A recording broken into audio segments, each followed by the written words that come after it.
Hey curious minds, I am back again. एक आदमी airport के अंदर गया, बोर्डिंग पास स्कैन हुआ, लेकिन कभी फ्लाइट में नहीं चढ़ा। इन्वेस्टिगेशन में डिटेक्टेड सीसीटीवी फुटेज मिली, फेक एयरपोर्ट आईडी कार्ड्स मिले, लेकिन एक सीक्रेट फाइल जिसमें लिखा हुआ था पैसेंजर रीलोकेशन प्रोग्राम। लेकिन जब पुलिस ने सच का आखिरी दरवाज़ा खोला तो पता चला अरमान को किसी ने किडनैप नहीं किया था, बल्कि उसने खुद ही अपनी पूरी जिंदगी छोड़ दी थी।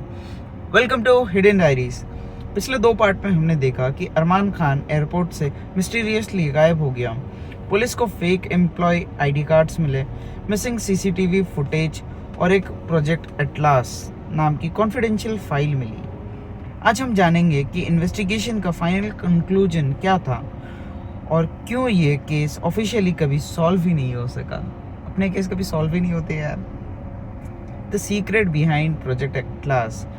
एसीपी विवेक देशमुख ने प्रोजेक्ट एटलास के नाम से जुड़ी हुई हर फाइनेंशियल रिकॉर्ड्स इन्वेस्टिगेशन करना शुरू किया। एक पैटर्न सामने आया।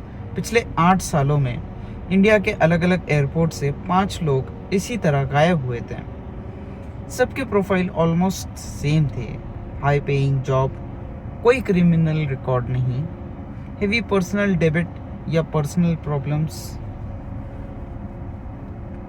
और डिसअपियर से कुछ दिन पहले उनके अकाउंट में लाखों रुपए ट्रांसफर हुए। ये कोइंसिडेंस नहीं था। 3 महीने बाद पुलिस को दुबई की एक प्राइवेट इंटेलिजेंस फर्म के बारे में इंफॉर्मेशन मिली। ऑफिशियली वो सिक्योरिटी कंसल्टिंग कंपनी थी, लेकिन कॉन्फिडेंशियल रिपोर्ट्स के मुताबिक वो दुनिया भर के हाई वैल्यू इंडिविजुअल्स के लिए न्यू आईडीज क्रिएट करती थी।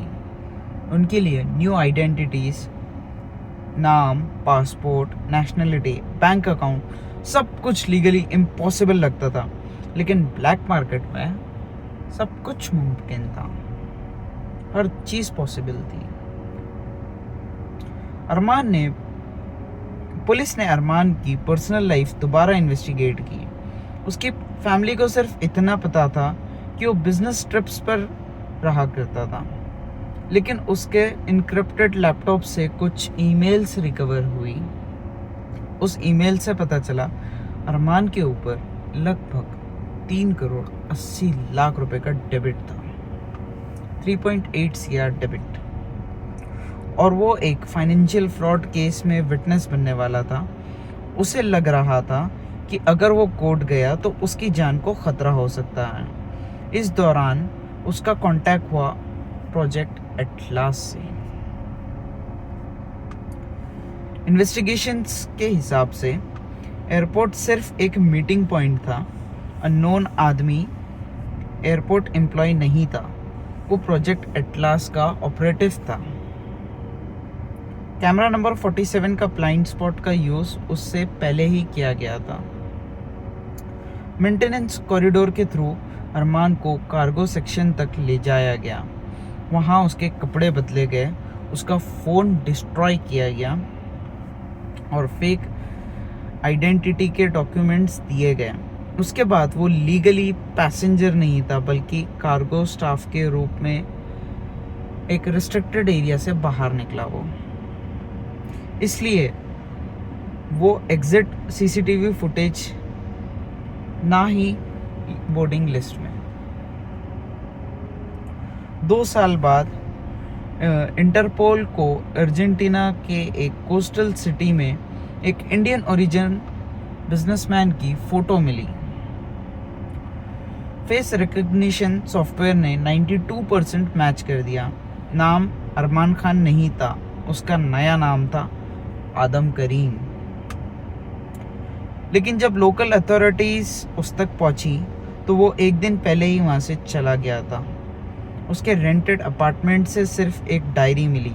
डायरी के लास्ट पेज पर सिर्फ एक सेंटेंस लिखा हुआ था, कभी कभी जिंदा रहने के लिए मरना पड़ता है। उसके बाद वो आदमी कोई रिकॉर्ड कभी नहीं मिला।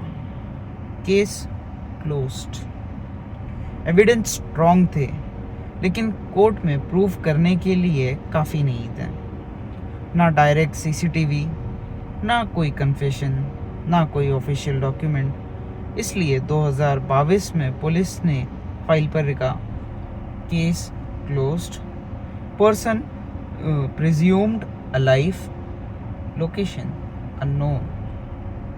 आज भी एयरपोर्ट के इन्वेस्टिगेशन ऑफिसर्स इस केस को ट्रेनिंग सेशंस में डिस्कस करते हैं एक एग्जाम्पल के रूप में। कभी कभी सबूत होने के बाद भी सच को लीगली प्रूफ नहीं किया जा सकता। अगर अरमान ने अपनी मर्जी से सब कुछ छोड़ दिया तो उसने अपनी फैमिली से कभी कांटेक्ट क्यों नहीं किया? और अगर प्रोजेक्ट एटलास सिर्फ ऑर्गेनाइजेशन थी तो उसके बाकी के क्लाइंट्स किस नाम से और किस देश में जी रहे होंगे? शायद इसका जवाब किसी इन्वेस्टिगेशन फाइल में नहीं बल्कि उन लोगों के साथ ही हमेशा के लिए गायब हो चुका है। आप लोग क्या सोचते हैं? अरमान अपनी मर्जी से गायब हुआ था या कहानी में कोई मिसिंग पीस है? अपनी थ्योरीज कमेंट में ज़रूर बताना। व्यूज़ तो बहुत आ रहे, कमेंट्स कम आ रहे। आप लोग को स्टोरीज पसंद आ रही है, नहीं आ रही है? आप लोग को पॉइंट ऑफ व्यू ज़रूर शेयर करना। New video everyday 7 AM 7 PM। New story के लिए सब्सक्राइब करें और स्टे ट्यून्ड। Good bye.